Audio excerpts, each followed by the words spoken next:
Hello everyone, welcome to Saman Yapa YouTube channel. අඩුම ගානේ ඔයාට තිබුණා මට කෝල් එකක් දෙන්න. අඩුම ගානේ ඔයාට තිබුණා මට කලින් කියන්න. මෙන්න මේ සම්බන්ධවයි අද දවසේ පාඩමේදී සාකච්ඡා කරන්නේ. සුපුරුදු විදිහටම පාඩමේ මුල ඉඳන් අවසානයේ දක්වා රැඳී ඉන්න ඔයාට මේ සියල්ලම අඩු නැතුව ඉගෙන ගන්න හැකියාව තියෙනවා.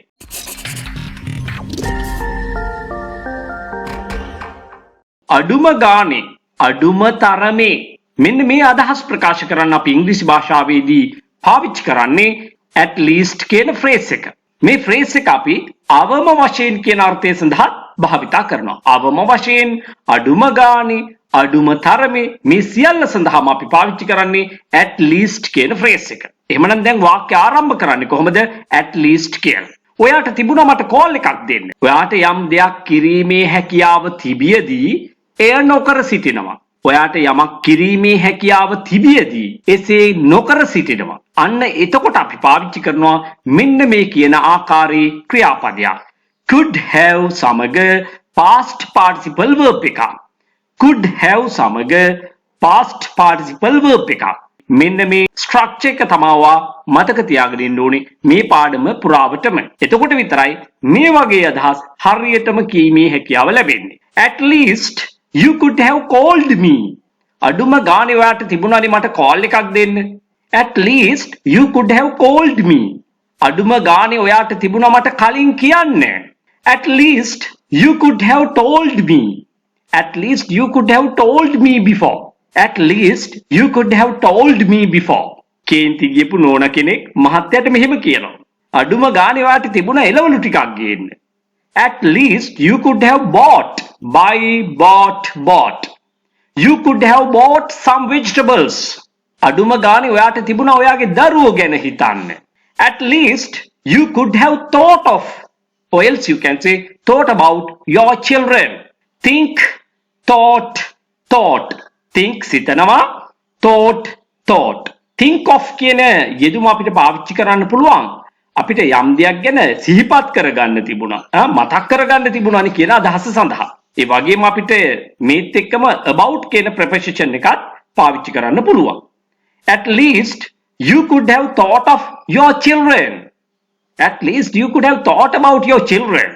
අඩුම ගානේ ඔයාට තිබුණා කාමරය අස්පස් කරලා දාන්න. පවුලේ ඉන්න ලොකු දුවට වැඩ ඇරිලා එන අම්මා සමහර විට මෙහෙම කියන්න ඉඩ තියෙනවා. අස්පස් කරනවට අපි කියනවා tidy up. tidied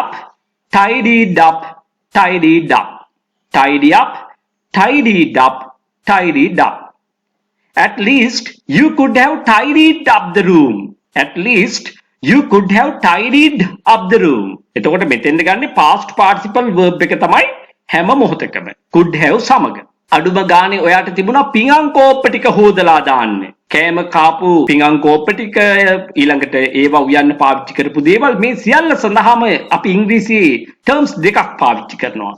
ඉංග්‍රීසියේදී අපි phrases දෙකක් පාවිච්චි කරනවා. do the dishes කියලා කියන්නේ, do the washing up කියලා කියන්නේ ඔන්න ඔය දෙයමයි. do the dishes එහෙම නැත්නම් ඔයා කියන්න ඕනේ do the washing up. ඉතින් අපි do කියන එක past participle form එකේදී මේ විදිහට පාවිච්චි කරනවා do, did, done. එහෙමනම් මේ වාක්‍ය රටාව සඳහා අපට ඕනේ වෙන්නේ done. at least you could have done අන්න ඉන්පස්සේ කියනවා අපි අර කියපු phrases දෙක. at least you could have done the dishes. or else you can say at least you could have done the washing up. අඩුම ගානේ ඔයාට තිබුණා ඔයාගේ දෙමාපියන්ට ඇහුම්කන් දෙන්න. ඇහුම්කන් දෙනවා listened. මේ සමග අපි යොදාගන්නේ to කියන preposition එක. at least you could have listened to your parents. at least you could have listened to your parents. එහෙම කියලා අපිට ඕන නම් conditional sentences පාඩමේ type 3 වාක්‍යයකුත් මේකට apply කරන්න පුළුවන්. එතකොට මේ වාක්‍ය තවත් අර්ථාන්විත වෙනවා. at least you could have listened to your parents. ඔයා දෙමව්පියන්ට අහුම්කන් දීලා තිබුණා නම් මෙහෙම දෙයක් සිද්ධ නොවෙන්න තිබුණා. type 3 එක මතකයේ තියන අයට මේක ඊටාම පහසුයි. අමතක අය මගේ channel එකට ගිහිල්ලා ඒවා නැවත නරඹන්න. if you had listened to your parents before, this wouldn't have happened. if you had listened to your parents before, this wouldn't have happened. අපි යම් වාක්‍ය රටාවක් ඉගෙන ගන්නකොට ඒක භාවිතා කිරීම ඉගෙන ගන්න ඕනේ අපේ පෙර දැනුමත් උපයෝගී කරගෙන. එකී දැනුමත් මිශ්‍ර කරගෙන අපි කරනකොට ඊටාම හොඳින් මේ වැඩේ කරන්න පුළුවන්කම තියෙනවා. අඩුම ගානේ ඔයාට තිබුණා මාව බලන්න එන්න. At least you could have come to see me. At least you could have come to see me. අඩුම ගානේ අපිට තිබුණා ඒගොල්ලන්ට කල් තියා දැනුම් දෙන්න. කල් තියා දැනුම් දෙනවට කියනවා අපි ඉන්ෆෝම් කරනවා. කොහොමද inform? In advance. Inform in advance. In advance කියන්නේ කල් තියා. මේක වාක්‍යයට ගලපන්නේ කොහොමද අපි? At least we could have informed them in advance. At least we could have informed them in advance. අඩුම ගානේ ඔයාට තිබුණා විශේෂයෙන් මොන හරි දෙයක් රෑ කෑමට හදන්න. At least you could have prepared something special for dinner.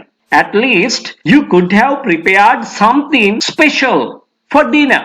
At least you could have prepared something special for dinner. සුපුරුදු විදියටම අද දවසේ පාඩමත් ඔයාගේ ඉංග්‍රීසි භාෂා දැනුම දියුණු කර ගැනීමට විතරක් නෙවෙයි කතාවත් ලස්සන කරගන්න උදව් වෙන්නේ නැති කියලා මම විශ්වාස කරනවා. එහෙමනම් ලයික් කරන්න, කමෙන්ට් කරන්න අමතක කරන්න එපා. එන්න මේ වගේ වීඩියෝ ඔයාට අප්ලෝඩ් කරපු ගමන් දැනගන්න නම් ඔයා channel එක subscribe කරලා තියාගන්න අමතක කරන්න එපා. ඔයා කොච්චර ඉගෙන ගත්තත් තාමත් ඉංග්‍රීසි කතා කරන්න බෑ නේද?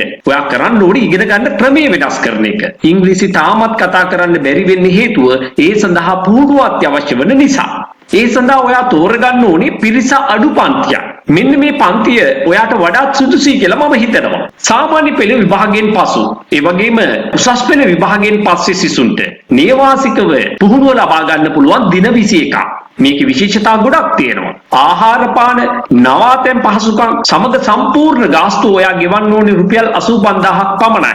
ඒ විතරක් නෙවෙයි පාඨමාලාව සාර්ථකව නිම කරන අයට ඒ අයගේ දක්ෂතා අගයමින් සහතික පත්‍රයක්ද නොමිලේම පිරිනැමෙනවා. වෙනත් කිසිදු මුදලක් අය කරන්නේ නැහැ. දැනටමත් විදේශගතව හෝ විදේශගත වීමට බලාපොරොත්තු වෙන සිටින අයට, වැඩිහිටියන්ට, විවිධ වෘත්තිකයන්ට ඒගොල්ලන්ටත් නේවාසික පුහුණු පාඨමාලාව සඳහා සම්බන්ධ වෙන්න පුළුවන්. ආහාර පාන, නවාතැන් පහසුකම් මේ සියල්ල සඳහාම ගෙවිය යුත්තේ රුපියල් 85000ක් පමණයි. මේ නේවාසික පුහුණු පාඨමාලාව සඳහාද බඳව ගන්නේ උපරිම වශයෙන් එක කණ්ඩායමකට 10 දෙනෙක් පමණයි. ඒ වගේම වැඩිහිටියන්ට ඔන්ලයින් ක්ලාසස් පැවැත්වෙනවා. එක කණ්ඩායමකට උපරිම වශයෙන් බඳව ගන්නේ 8 දෙනෙක් පමණයි. ගාස්තුව මාසිකව රුපියල් 3000යි. ගෲප් ක්ලාස් එකකට සම්බන්ධ වෙන්න බැරි අයට තනි පුජ්‍යල පන්තියක් ඉන්ඩිවිජුවල් ක්ලාස් එකක් arrange කරගන්න පුළුවන්. මාසෙකට පැය 8ක්ම දෙනවා. රුපියල් 10000ක් පමණයි අය කරන්නේ. ඔයාට කැමති වේගෙන්, ඔයාට කැමති විදිහට ඉගෙන ගැනීමේ අවස්ථාව ලැබෙනවා. ඉතාලම අඩු මුදලකට ඔයාට උගන්වන්නත් පුළුවන්. එහෙමනම් එක පන්තියක අවම වශයෙන් 100 දෙනෙක්වත් දාගන්න ඕනේ. එතකොට සිද්ධ වෙන්නේ ඔයාට හුදෙක් දේශනයකට සවන් දෙන්න විතරයි. ඔයාට මාත් එක්ක කතා කරන්න, ඉංග්‍රීසි කතාව පුහුණු වෙන්න කිසිම අවස්ථාවක් ලැබෙන්නේ නැහැ. එහෙමනම් ඒ තුලින් ඔයාගේ ඉංග්‍රීසි කතා කිරීමේ හැකියාව දියුණු කරගන්න කිසිසේත් හැකි වෙන්නේ නැහැ. අන්න ඒ නිසා තමයි මේ සියලුම පන්ති සඳහා කුඩා කණ්ඩායමක් පමණක් බඳව ගන්න. පුහුණුව වැඩි වෙන තරමට කතා කිරීමේ හැකියාව අනිවාර්යයෙන්ම ඇති වෙනවා. මම මුලින්ම කිව්වනේ ඔයාට තාමත් ඉංග්‍රීසි කතා කරන්න බැරි වෙන්න හේතුවක් තියෙනවා. ඒ නිසා ඔයා ඉගෙන ගන්න ක්‍රමය වෙනස් කරන්න. ඔයා මාත් එක්ක එකතු වෙන්න කැමති නම් දැම්මම තිරේ දිස්වන අංකයට WhatsApp පණිවිඩයක් යොමු කරන්න. මේ පණිවිඩය ඔයාට වැදගත් නොවුනත් ඔබේ නෑදෑ හිත මිත්‍රයෙකුට වැදගත් වෙන්න පුළුවන්. ඊගොල්ලන්ගේ දුවල පුතාලට වැදගත් වෙන්න පුළුවන්. ඒ නිසා මේ පණිවිඩය හැකිතාක් දුරට ෂෙයා කරන්න. Thank you everyone.